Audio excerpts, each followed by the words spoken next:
Hello बच्चों, physics वाला foundation channel पे आप लोगों का स्वागत है। नेशनलिज्म इन इंडिया का पार्ट 3 वीडियो है। इसमें हम लोग सिविल डिसोबीडियंस मूवमेंट की बात करेंगे। तो नॉन कोऑपरेशन मूवमेंट के विड्रॉ करने के बाद गांधी जी के सामने एक बहुत बड़ा सवाल ये खड़ा हुआ था कि अब किस तरह से मूवमेंट को आगे बढ़ाना है। गांधी जी का कहना यह था कि हम लोगों को मास एजिटेशन करते रहना चाहिए। तो जो लोग गांधी जी के साथ अलाइंड थे उनको हम लोग नो चेंजर्स कहते हैं, और जो लोग गांधी जी की स्ट्रैटेजी के अगेंस्ट थे और वो कह रहे थे कि हमको अब इलेक्शन में पार्टिसिपेट करना चाहिए, उनको हम लोग प्रो चेंजर्स कहते हैं। ऐसे में चित्तरंजन दास और मोतीलाल नेहरू ने स्वराज पार्टी का गठन किया ऑन 1 जनवरी 1923, लेकिन अनटाइमली डेथ हो जाती है चित्तरंजन दास जी की, जिसके बाद ये पार्टी अपने ऑब्जेक्टिव को फुलफिल नहीं कर पाती है। इंडियन स्ट्रैटेजी कमीशन को भेजा जाता है इंडिया, किस लिए? ताकि जो गवर्नमेंट ऑफ इंडिया एक्ट है 1919 उसकी फंक्शनिंग को रिव्यू किया जा सके। इस कमीशन को जॉन साइमन ने हेड किया था, दैट इज वाई इसको हम लोग साइमन कमीशन के नाम से जानते हैं।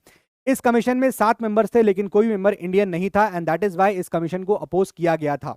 जब ये इंडिया आया तो गो बैक साइमन का नारा लगाया गया और इसको वापस करने की डिमांड करी गई। ये कमीशन 1928 में इंडिया में फंक्शन करना स्टार्ट कर देता है। इसके बाद लॉर्ड इरविन अक्टूबर 1929 में डोमिनियन स्टेटस प्रपोज करते हैं इंडियन लीडर्स को, लेकिन Indian leaders like Jawaharlal Nehru and Subhash Chandra Bose इस चीज को बिल्कुल एग्री नहीं करते हैं, एंड दे डिमांडेड पूर्ण Swaraj, that is complete independence. और लाहौर सेशन ऑफ 1929 में वो लोग कंप्लीट इंडिपेंडेंस का रेजोल्यूशन को पास कर देते हैं। 26 जनवरी 1930 को कहा जाता है कि हम लोग इंडिपेंडेंस डे मनाएंगे, but this day did not attract much attention. Gandhi ji को लगा कि रिच और पुअर के बीच में बहुत डिवाइड है, हमें ऐसा टूल चाहिए जो दोनों को इफेक्ट करता हो, और वो टूल था सॉल्ट। सॉल्ट मार्च की बात करी गई, जहां पर गांधी जी ने लॉर्ड इरविन को एक लेटर लिखा और कहा कि अगर हमारी 11 डिमांड्स को फुलफिल नहीं किया गया बाय 11 मार्च 1930 तो हम सिविल डिसोबीडियंस मूवमेंट को लॉन्च कर देंगे। फाइनली 12 मार्च का दिन जब आया तो गांधी जी ने अपनी यात्रा स्टार्ट करी साबरमती आश्रम से, और दांडी की तट पे वो पहुंचे।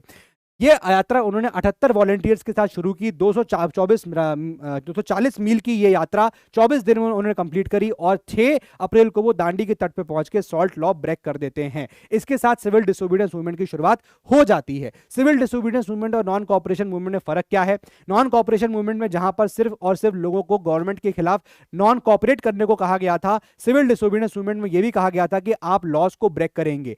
ऐसे में फॉरेन क्लॉथ को बाइकआउट कर दिया गया, लिकर शॉप्स को पिकेट किया गया, चौकीदारी टैक्स देने से मना कर दिया गया था, पीजेंट्स ने मना कर दिया कि हम रेवेन्यू पे नहीं करेंगे, और फॉरेस्ट लॉज को भी ब्रेक किया गया था, यानी ऐसे लॉज भी तोड़े गए थे। यह आपको वाइड इंडिया देखने को मिला था। इसके अलावा नॉट ओनली आउटसाइड इंडिया की बात करें तो पाकिस्तान के पेशावर के शहर में भी खान अब्दुल गफ्फार खान, जो जिनको हम लोग फ्रंटियर गांधी के नाम से जानते हैं, वो वहां पर रेड शर्ट मूवमेंट चलाते हैं, जिसको हम लोग खुदाई खिदमतगार भी बोलते हैं। राइट, ये गांधी जी के फॉलोअर होते हैं और गांधी जी के डिसाइपल होते हैं, उनके ही पॉलिसीज को ये वहां पर इंप्लीमेंट कर रहे थे।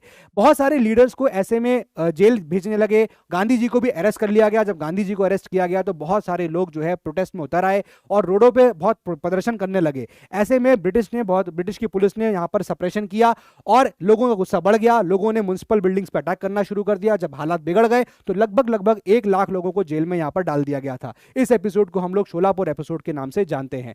गांधी जी ने अब इतना वायलेंस देखा तो उन्होंने कहा कि हम सिविल डिसोबीडियंस मूवमेंट को विड्रॉ कर लेंगे। ऐसे में गांधी इरविन पैक्ट साइन होता है ऑन 5 मार्च 1931, जिसके इंपॉर्टेंट 3 प्रोविजंस थे। पहला चीज ये, गांधी जी एग्री कर जाते हैं कि हम सेकंड राउंड टेबल कॉन्फ्रेंस में पार्टिसिपेट करेंगे, लेकिन उसके बदले उनको अंग्रेजों को इनोसेंट इंडियंस को रिलीज करना पड़ेगा जेल से। साथ में गांधी जी ऑल्सो एग्रीड कि वो सिविल डिसोबीडियंस मूवमेंट को विड्रॉ कर लेंगे।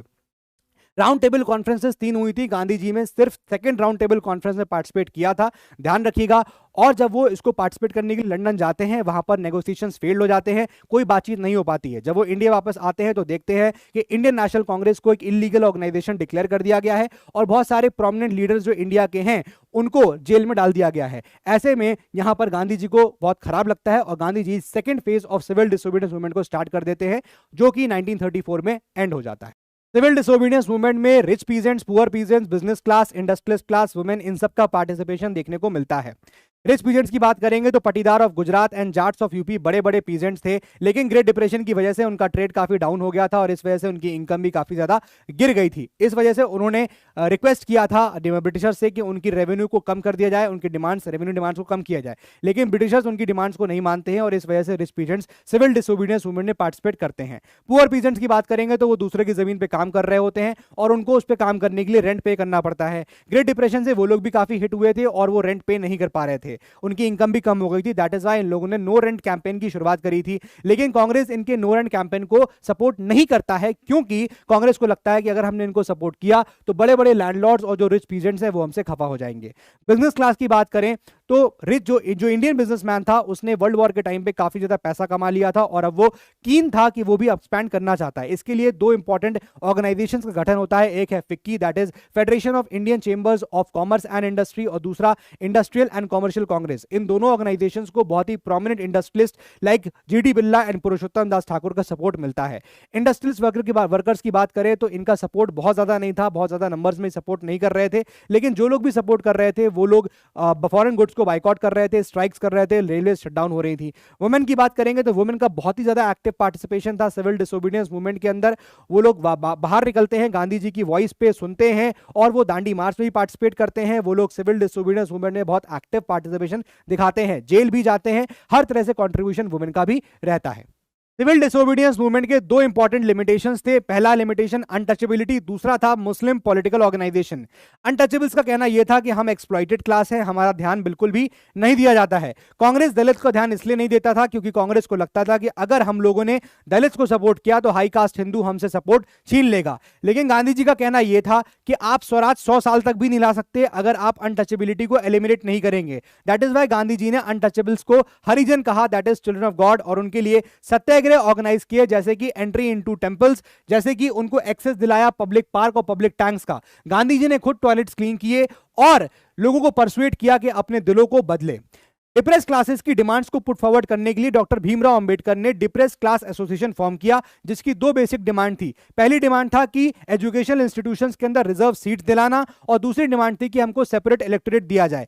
सेपरेट इलेक्टोरेट का मतलब यह था कि कॉन्स्टिट्यूएंसी में दलित का ही व्यक्ति चुनाव में खड़ा होगा और उसको वोट भी दलित के लोग ही करेंगे। इस कॉन्सेप्ट को हम लोग सेपरेट इलेक्टोरेट बोलते हैं। जब ऐसी डिमांड को किया गया तो ब्रिटिश ने उनकी डिमांड को इमीडिएटली फुलफिल करने की बात करी, और जब ऐसा हुआ तो गांधी जी इस चीज से काफी ज्यादा नाराज हुए, खफा हुए और वो आमरण अनशन पे बैठ जाते हैं। अंबेडकर साहब और गांधी जी की ये मेन बोन ऑफ कंटेंशन था कि सेपरेट इलेक्टोरेट गांधी जी कह रहे थे नहीं होना चाहिए, और जबकि अंबेडकर साहब उसकी डिमांड कर रहे थे। ये कंट्रोवर्सी, ये इशू पूना पैक्ट 1932 के अंदर सॉल्व हो जाता है, जहां पर अंबेडकर साहब ये मान लेते हैं कि चाहे सेंट्रल लेजिस्लेटिव असेंबली हो, चाहे वो प्रोविंसेस हो, रिजर्व सीट्स का कॉन्सेप्ट लाया जाएगा, यानी जो दलित्स हैं उनको रिजर्व सीट दी जाएंगी। रिजर्व सीट्स का मतलब यह था कि सीट कॉन्स्टिट्यूएंसी दलित की रिजर्व हो जाएगी, लेकिन उसमें वोटिंग जो है वो सभी लोग, it will be open for the all people.